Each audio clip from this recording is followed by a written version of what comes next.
So today we have the privilege of speaking with Dr. Elvira Parravicini.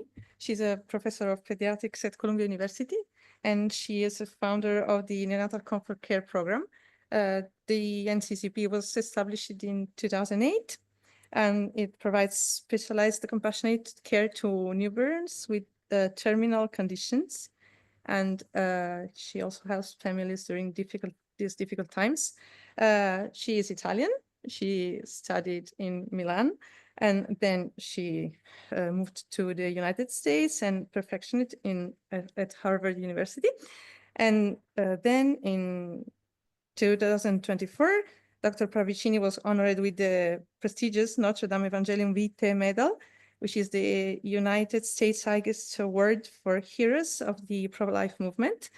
I think, and for everyone, this recognition is a testament to her unwavering dedication to unconditional love, radical hospitality, and misericordia, which are principles, founding principles of a culture of life. And so today we are thrilled to have Dr. Parravicini with us to start with this 1 hour journey. Thank you, Dr. Parravicini. Thank you for the kind invitation, and I'm here ready to answer your question and see if I can share my experience and help you coming to know more about perinatal palliative care and comfort care. Okay, so first of all, can you explain exactly what perinatal assistance to a pregnancy with a life-limiting or life-threatening fetal condition is, and how prenatal care should be approached for a terminal fetus? So we neonatologists, we are always involved in prenatal counseling of mothers carrying babies with any kind of disease, any kind of condition. And of course, perinatal palliative care is more focused on the counseling and then the support of mother carrying babies with what we call life-limiting condition. So a variety of conditions where the postnatal life, we project to be short. The prenatal counseling is very, very important because it needs to give to parents a very honest, wide spectrum of possibilities, because when we give to the parents a prenatal diagnosis, let's say, I give an example, trisomy 18, for example, there is a very, very wide range of possible prognosis.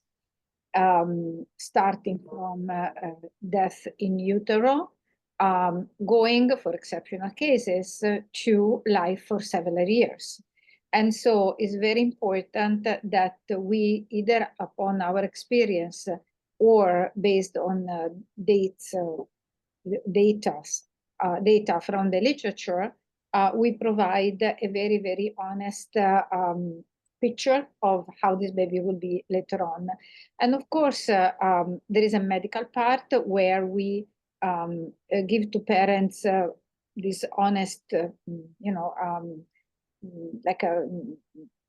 ideas of how the baby will be. But also there is a lot of support from a psychological point of view, emotional point of view, spiritual point of view, etc. Because carrying a baby who will have a life-limiting condition is very, very, very difficult. And so these families needs a lot of support. For example, how to communicate to the rest of the family, how to communicate to the workplace, etc., etc. So it's very complex. The other point that I want to make is in our prenatal counseling, we are not alone as a neonatologist giving families information about how the baby will be. It will be a consult also with other specialty. For example, going back to the example of babies with trisomy 18, the baby maybe has a cardiac condition. And so we will want to include in our conversation also cardiologists. There are specific criteria, for example, for babies with trisomy 18. Some of them can actually undergo operation, some other they're not a candidate for that. And so it's a very, very complex situation, we have to think about the whole family and the baby, and journey with them during the pregnancy. So when you started the Neonatal Comfort Care program, for what you're saying, multidisciplinarity was one of your goals, I think. And also, as the name is Neonatal Comfort Care program, how is comfort important for you, and how does it differ from traditional neonatal care?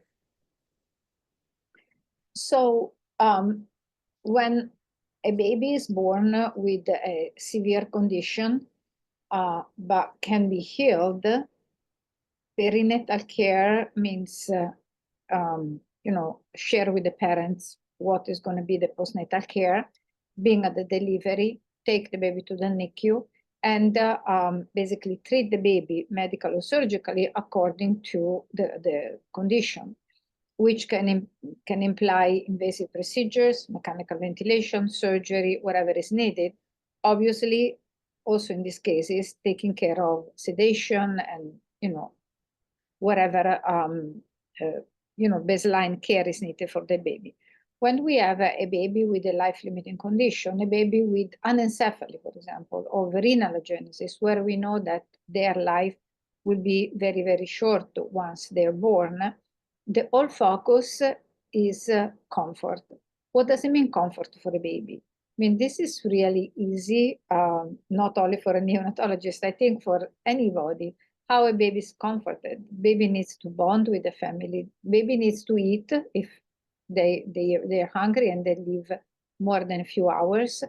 Baby needs to be warm, and in case of pain, suffering, and discomfort, whatever it is, we need to address that. Now, in general, babies born with severe life-limiting condition do not suffer per se, but, for example, a baby with renal agenesis who has a very small lungs as well can be gasping or difficulty breathing. So in those cases, we need to give medication or support the baby in a way that for those hours that the baby will be alive, it will be totally comfortable. So there is a welcoming to the baby with the family, but there is also a very precise medical protocol guidelines to make sure that the baby is comfortable.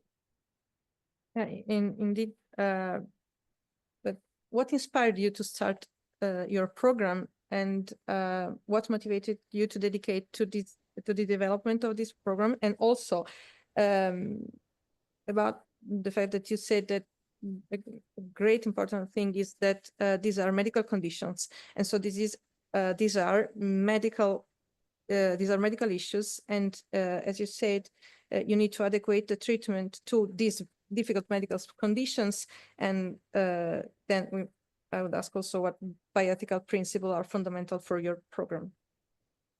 Sure. So how did I start? As a neonatologist, I never had a big sympathy for palliative care, because, my mission as a neonatologist is to save baby's life. That's why I studied. That's why I'm a neonatologist. However, as I mentioned before, being involved in prenatal counseling, when you meet babies to be born with life-limiting condition, I realized that my dream to save all the babies had some limits.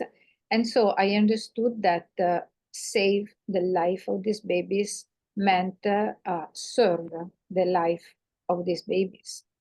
And make sure, number one, to respect the length of their natural life, doing nothing to shorten their life, and doing nothing to artificially keep those babies alive. So in the recognition that life is given, and so the first day of life and the last day of life is not determined by me.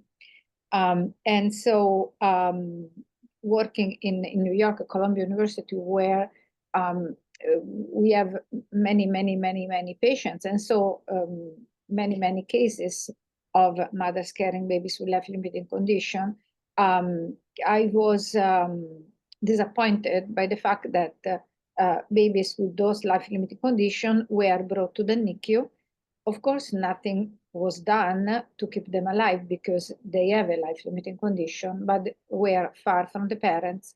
Maybe we gave a possibility to the parents to stay in the NICU with them, but mom just delivered. So it's very difficult for a woman who just delivered to stand or even sit at the bedside of the baby. The place was not private. And so I realized, and there was no any intervention on the babies. The babies was in the incubator. Basically, we didn't do anything from a medical point of view. Therefore, I realized that I should switch and put down a, let's say, protocol guidelines how to give comfort to these babies. And so switching the place where these babies are in postpartum with mom, having our team, an NICU team, going and make sure that the baby is comfortable, the baby needs medication, the baby needs to be suctioned, etc., and supporting the mother holding her dying baby. And so suddenly I saw the need of developing this new, if you want, field of medicine, which I think is a branch of palliative care, if you want, but was never really too much developed at the level of the neonatal age. And so from this point of view, I think our program is a pioneer, and other programs, they were born afterwards. But the focus is really on the baby bonding with the family. And from the, let's say, ethical point of view, our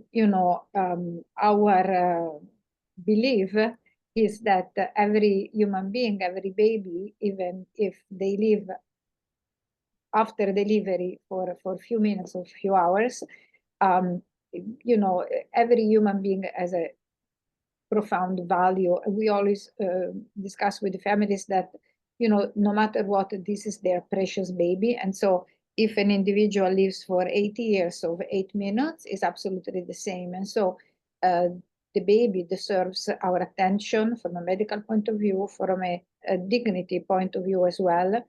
And therefore, that's why we keep offering this care. And by the way, our patients are growing over time in a very, very impressive way, because families have the possibility to really spend precious time with their babies. Thank you. So you're pointing out that the importance of the dignity of the human person. And so you also talked about palliative care. And so how does your program can help distinguish between what are palliative cares and therapeutic obstinacy in these kind of medical conditions? Sure.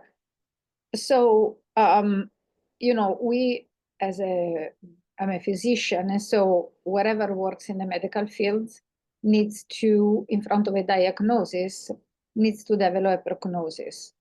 And I think there is obstinacies when in front of a prognosis which is limiting, meaning the medicine cannot guarantee healing or even longer life. We need to be honest and follow the patient diagnosis and adequate our care, medical care and supportive care, to what is diagnosis. I gave before the examples of trisomy 18, which, is the, after trisomy 21, is the second most present severe genetic disease among pregnancies and then among babies. And so there is such a large variety of prognosis with those babies. There are babies, as I mentioned before, with trisomy 18 that die even before being born, and others occasionally they live for years. And so if the baby is born with trisomy 18 and they require mechanical ventilation, the baby doesn't breathe on his own, and he has severe cardiac condition and brain anomalies, and you can increase the list. this is obstinacy, try to keep them alive, because the baby will suffer and eventually could die on the ventilator. There are babies with trisomy 18 who breathe on their own, who maybe need just a little bit of oxygen, who are, you know, behaving relatively well, and maybe they have just a small little cardiac condition like a VSD or something like this. In my let's say practice, I took care of several of them, and they can undergo even open heart surgery and then have their own life. But again, there is cases and cases, and so we need to be honest with ourselves, with the family, you know, giving opportunity to take care of their babies, matching what the baby does. I always tell parents, I'm going to follow your baby. If your baby gives signs that they want to leave, we will help and support and maybe do surgery.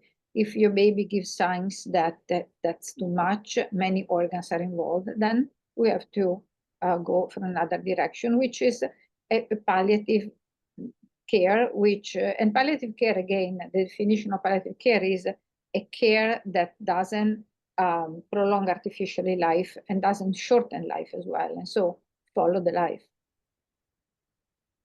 Thank you. This is very insightful. And so for what you're saying, you go back and forth from a continuous decision-making process. And so you offer your professional expertise, and you said you're in a multidisciplinary team. And so since I'm on the other side of the barricade, because I'm a gynecologist, so I am always, at least here in Italy, the gynecologist is the one entrusted to this decision-making process with couples, with families, also when you have these sort of medical conditions. And so how do you practically approach to this decision-making process? And also, how do you relate with families and parents to help promote ethical and shared decisions? So the relationship with the obstetrician and maternal fetal medicine is fundamental. We work together all the time. Therefore, when a fetal diagnosis happened and the family is open to continue the pregnancy, our colleagues from obstetric and maternal fetal medicine, they call us right away to to discuss with the family the diagnosis, the prognosis, and possible options.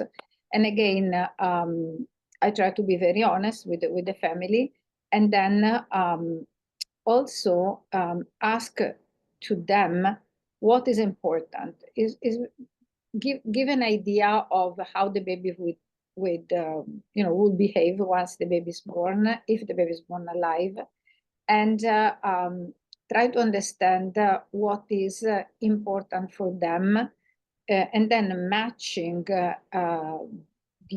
possible option, medical option and surgical option, with what the family desires. So again, depending on the diagnosis, if we have a baby diagnosed with anencephaly, which we know as a very limited condition, and there are no surgical options,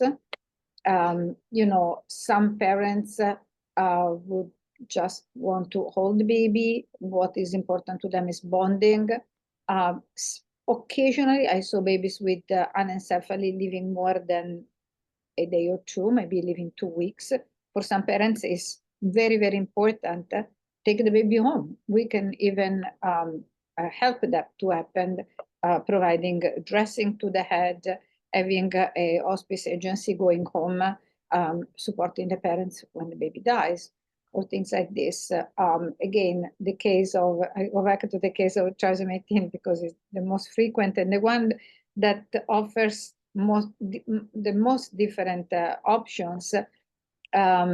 If the baby has a lot of anomalies and the families tell upfront, I don't want my baby to suffer, then we will offer a straightforward comfort care, and which means basically bonding, feeding the baby, and respect natural life, whether they want to stay in the hospital with the baby or going home with an hospice support with nurses coming to the house, or in other cases when the situation seems to be better and the parents are on board trying at least to think about if the surgery can be done. We'll discuss as well, and we discuss with cardiologists and the surgical team, is this a candidate or not?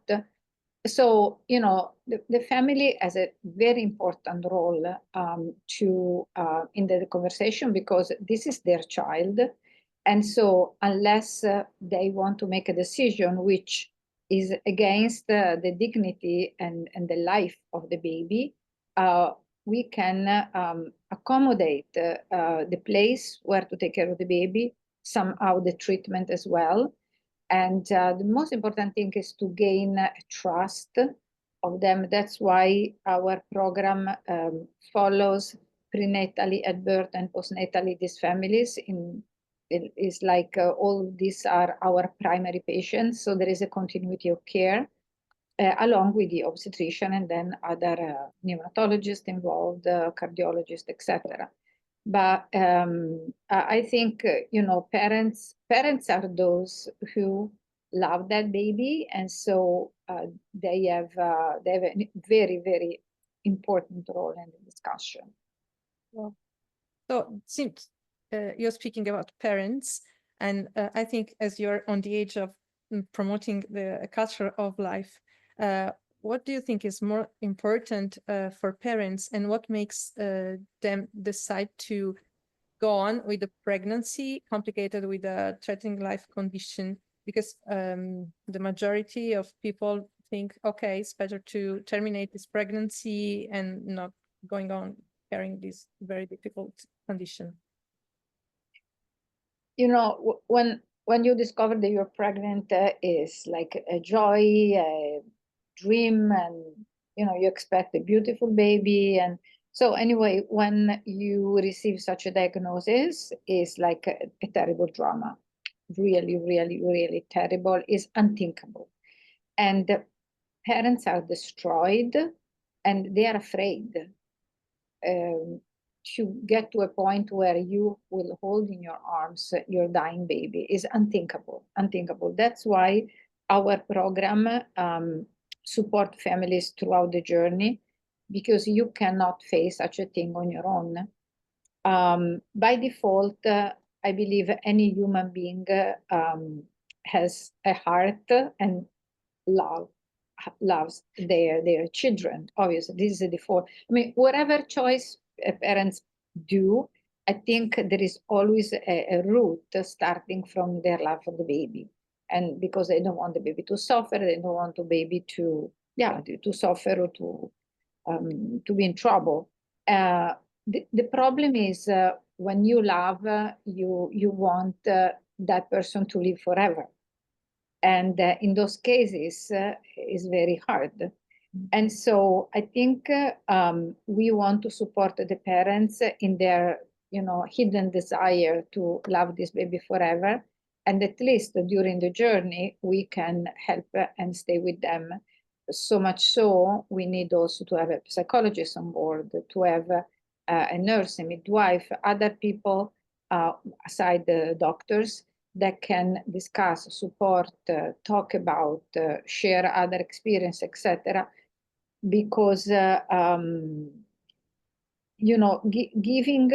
That's why, and let me back up 1 second. In my hospital, our experience is we started in 2008 with 13 families, and you know, more recently we have hundreds of families coming and delivering here, getting the prenatal consult and then delivering here because of this program. Because you cannot survive like a situation like this, a pregnancy like this, if you're not accompanied and supported, and also giving the assurance that that baby will never suffer. Now, I always assure the parents that whatever diagnosis the baby has, we have so many painkillers that no baby in our program or in any program with whatever anomalies, malformation or condition, no one should suffer nowadays with, you know, all the hundreds and hundreds of medication painkillers. And So one thing we can assure, there is no suffering there. And I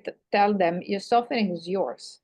And no matter what you decide regarding your pregnancy, you will suffer. Whatever choice is hard and will accompany you all throughout your life, no?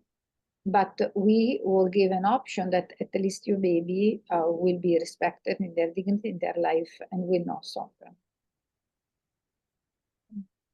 Your words are so moving, and you really echo the words of Mother Teresa in, when she, I know what sounds like that during her speech at the Nobel Prize.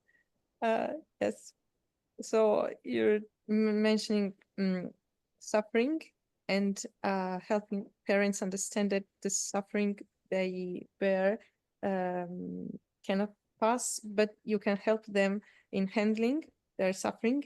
And so in your website, it's possible to read that you do like symbolic practices, collecting handprints, taking photographs. And so what ethical and psychological significance do these activities hold for this family during all the process of accepting and accompanying these babies to the end of their lives?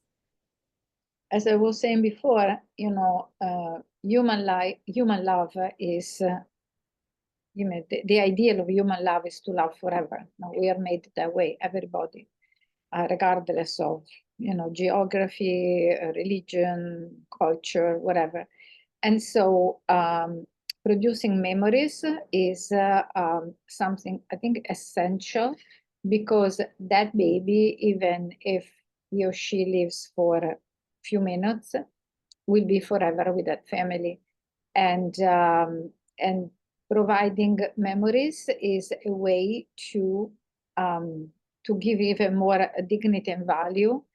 Plus, it will be very important for siblings who were alive at the time of this baby, who will come later on. A picture of the baby, imprints, you know, little tridimensional casts of the hands or the feet, and this like this, will make, you know, people like to touch, to see, to be in relationship. And so will make the presence of that baby forever. The wound of the loss will stay with the family forever, but to have also an external things to touch and to remember. Many parents told me that they really, if they have the tridimensional casts, for example, of the hands or the feet, they will touch it. They will display in their living room. And the little siblings will ask, oh, how was the baby, you know, baby boy, baby girl who was born, show me picture, you know. So it's so human, we are human, and so we need to see and to touch. And we give also to parents, for example, the blanket where we snuggle the baby when baby is born, maybe dirt with blood, and they will keep that one. Some people, they want a little bit of hair, or you know, the little like little card on the baby crib, or anything that would be concrete, remembering the life of the baby. Many families, they do a birthday cake every year in the remembrance of the day of birth of that baby as well. So we propose to families. Some families, they don't know they can have these resources. We propose them. Their parents, occasionally, they don't want this to be done. But the vast majority want this to be done. And some parents, they come back to the hospital every year to celebrate with us in remembrance, also because it's very difficult to speak with people at work or, you know, the neighborhood about their baby who died. And instead, with us, we were there. They are free to, do you remember the baby did this, he did that? So it's a very safe place for them as well. Thank you. And since you have this great experience with so many people, have you ever encountered testimonies from parents who regretted their decision to continue a pregnancy with this sort of terminal fetuses, and how do you respond to people picking up these concerns when you do your prenatal counseling? So I never had personally the experience of a parents who come back complaining or, you know, suffering because of the choice, saying I should have done differently. Never happened. And we receive many messages, even over time, about, you know, very thankful, which again, for me as a neonatologist sounds funny because, you know, I feel that parents is thankful when I save their babies. In this case, I mean, I respect their life, I honor their life, but there is a lot of thankfulness, a lot of love that comes after that. And so I don't know if there is someone who is regretting, but I don't have any direct experience. And you asked me something else, the second part. I think I forgot what you asked me. Oh, yeah. No, I just asked if how do you respond to people during prenatal counseling who would ask, do you think I would regret about my decision of carry on with this difficult pregnancy? So what we say to the family is that, but this is true for whatever you do, even in medicine, you know, any choice brings about pain and suffering, drama, and so in life at a certain point you can only say, well, I should have done this, I should have done that. I always say that if you are sure that you make this choice out of love for your baby, then that's the right choice. And so this is the way in which you can be supported. The other thing is we understand that losing a baby, a neonate, or even a child who dies later on in life is a very traumatic experience. And so that's why we have a bereavement follow-up. Those mothers, those fathers, those families, even the sibling needs to be supported over time, because it is easy for them to go to psychological imbalances, obviously, because it's such a traumatic experience. And so we need to be supportive of the family also for a long time after the fact. Oh, this is great. And to do that, I think you need a very high specialized team, and you offer your professional expertise, but you also talked about love and gratitude. So do you think that it would be possible to extend, sort of spread this kind of prenatal care, having like all this kind of specialized staff and high professional expertise to follow all these patients and people over time and these difficult pregnancies? Sure. So I think this, let's say, discipline. Okay, this discipline is a medical discipline. So it should be treated as so prenatal palliative care should be treated as cardiology, pulmonology, or whatever.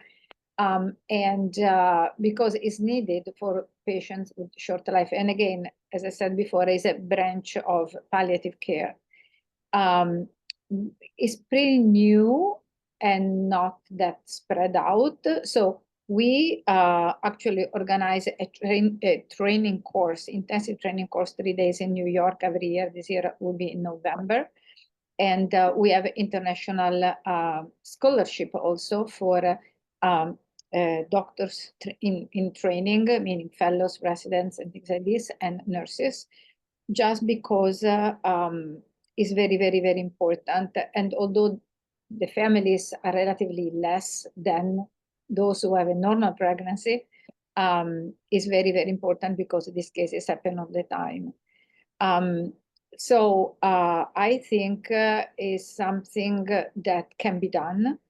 It's not open heart surgery. Therefore, any neonatologist or any nurse who works in labor and delivery or in the NICU can become like a champion in this discipline.